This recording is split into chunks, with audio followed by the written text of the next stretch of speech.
صدیق کے گستاخ سے تو جنگ رہے گی، صدیق کے گستاخ سے تو جنگ رہے گی، جو ان سے جلے گا وہی ناکام رہے گا، جو ان سے جلے گا وہی ناکام رہے گا۔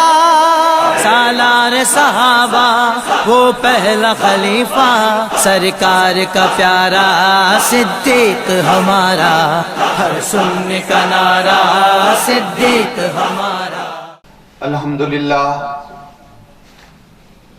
الحمدللہ الذی زین النبیین بحبیبہ المصطفى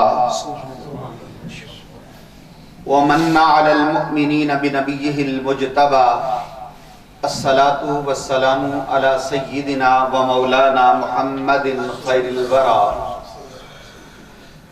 وعلى آلہ و اصحابہ المتعدبین بالتقوى۔ اما بعد فاعوذ باللہ السمیع العلیم من الشیطان الرجیم، بسم اللہ الرحمن الرحیم۔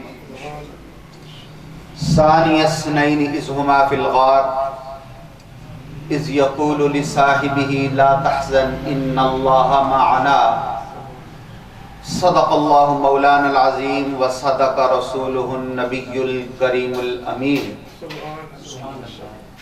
ان اللہ و ملائکتہ یصلون علی النبی یا ایہا الذین آمنوا صلوا علیہ وسلموا تسلیما۔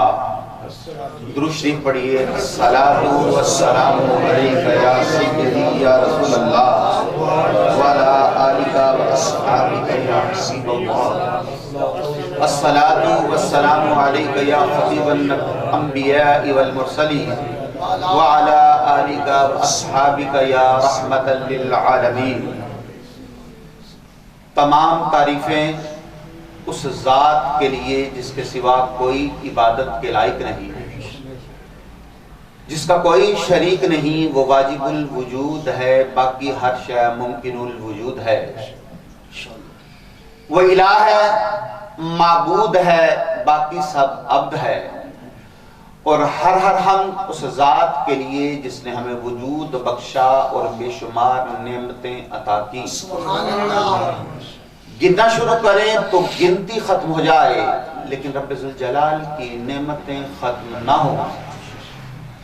ان نعمتوں میں سب سے بڑی نعمت وجود مصطفیٰ ہے، اور بے شمار درود و سلام اس ہستی پاک پر جو ہمارے درود کے محتاج نہیں۔